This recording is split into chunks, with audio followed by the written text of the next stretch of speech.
tout ça. Non, non, sauf que Rose va plus loin. Elle dit qu'aujourd'hui, il y a un discours qui a pignon sur rue de la part d'éditorialistes, de journalistes, de responsables politiques, et qu'il est banalisé, en fait.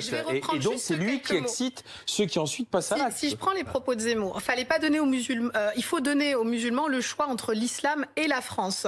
Il affirme que depuis 30 ans, on vit une invasion. Il explique que les femmes voilées tentent d'islamiser un territoire.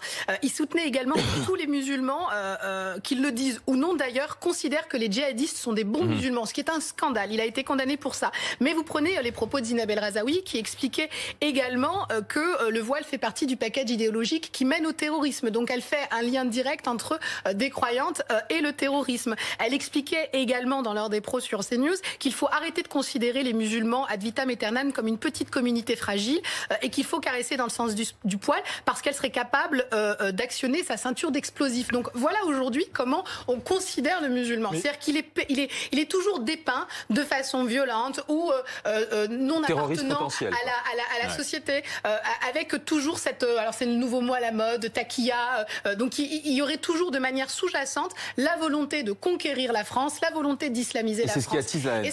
Et bien évidemment qu'aujourd'hui, vous prenez les propos de toute la classe politique aujourd'hui, si vous remontez à quelques années, on n'y est pas. Bien évidemment qu'aujourd'hui, le terrorisme islamisme mondial a eu un électrochoc dans toutes les sociétés. On a commencé à prendre à partie les musulmans à partir des attentats du World Trade Center. Et les répliques qu'on a pu avoir en France ont été catastrophiques. Alors, Pablo... Bien sûr que la société n'est pas complètement divisée, mais on y arrive. Et je crois qu'on minimise encore plus parce que tu as parlé des tags, mais il y a eu quand même une personne qui à la mosquée de Bayonne a quand même tiré sur 2 individus. On a de nombreux attentats qui sont déjoués par le gouvernement. Je n'ose croire ce que ça aurait pu être si on les avait pas. Alors Pablo déjoués. Et le docteur Touré. Il y a un vrai risque qu'on minimise et qu'on passe un petit peu sous silence parce qu'aujourd'hui il est de bon ton de lutter contre l'islamisme, mais la réalité c'est qu'on lutte tous contre l'islamisme.